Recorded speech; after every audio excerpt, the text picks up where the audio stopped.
A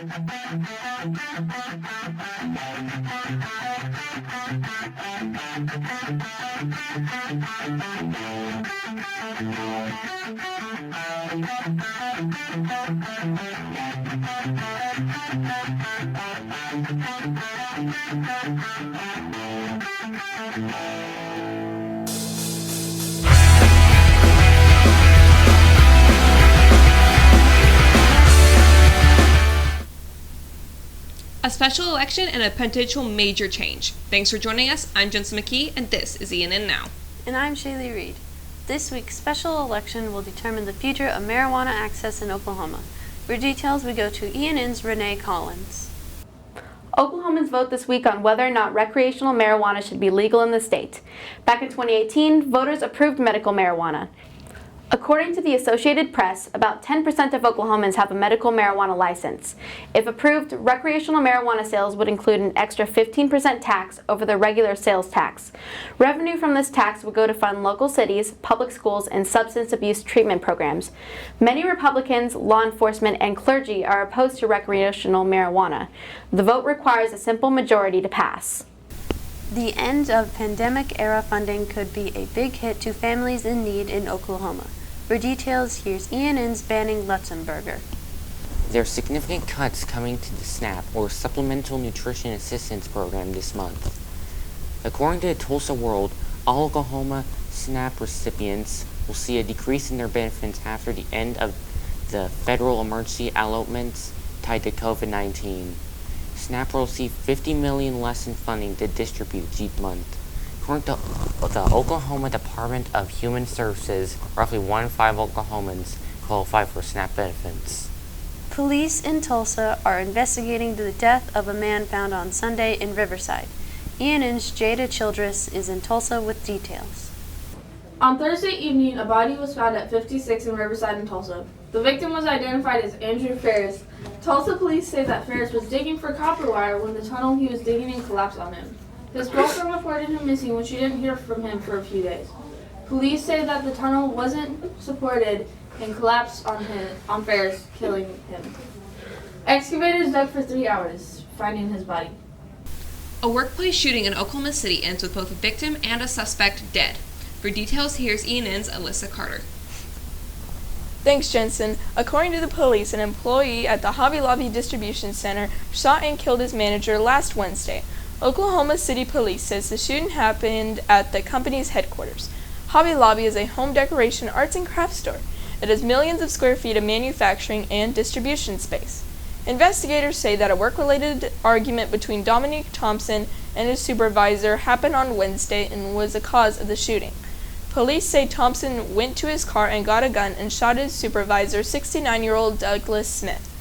Thompson left the scene of the shooting, but according to KOCO-TV, police found him and he led them on a brief chase which ended in a crash.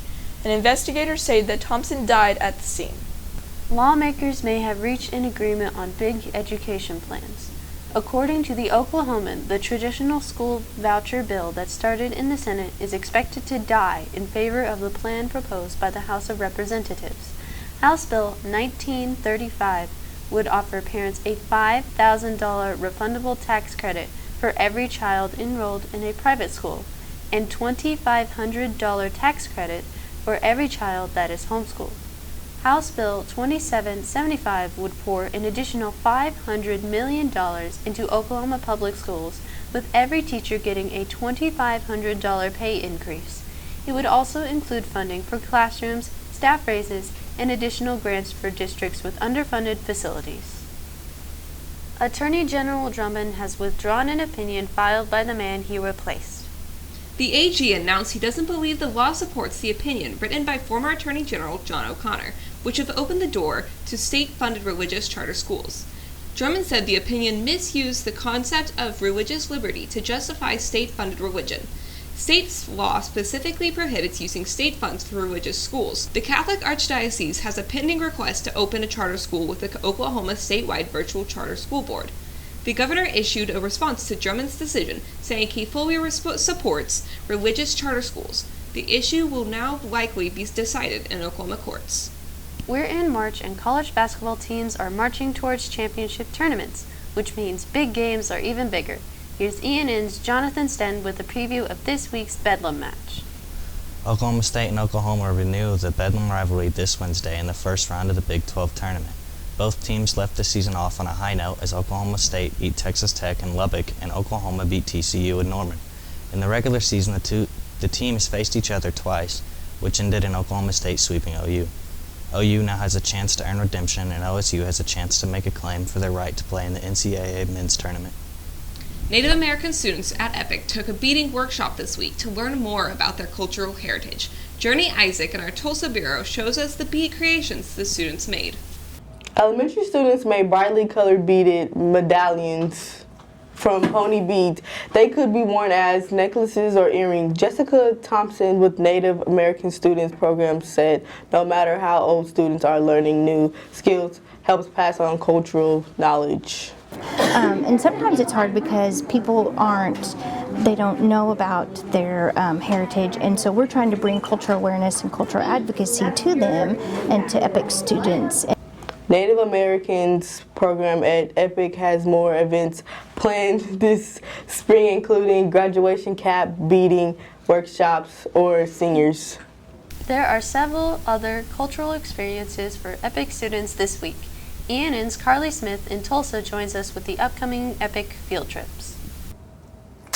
On Friday, EPIC is hosting a World Language Fair in Oklahoma City. Earlier this week is the Nomads Animal Encounter on Tuesday in Seminole. Students get to learn about animals at the Hands-On Petting Zoo. Wednesday, we are going on the Thunder Blue field trip in Oklahoma City. On Thursday, students can go to the Cross Arrows Alpaca Farm in Duncan and learn about an alpaca farm and wool mill. Friday is a career exploration field trip at Trucker Treats to learn how it became the nation's best-selling pretzel company. With your EPIC field trips, I'm Carly Smith. If you're looking for things to do this week, look no further. ENN's Julian Delgado has this week's community calendar. In Tulsa, watch the best in college wrestling during the NCAA Division I Wrestling Championships. They take place at the BOK Center March 16th through 18th. The 2023 World Tour of the Harlem Globetrotters comes to both Oklahoma City and Tulsa on March 25th at the Paycom Center and March 27th at the BOK. Broadway fans will want to catch Hamilton at the Tulsa Performing Arts Center March 7th through the 19th. And country fans can see Oklahoma's own Blake Shelton in Oklahoma City on March 17th. With your community calendar, I'm Julian Delgado. That's all the time we have for today. Thanks for joining us. Be sure to keep checking our news website and social media pages for more news from our team of student journalists.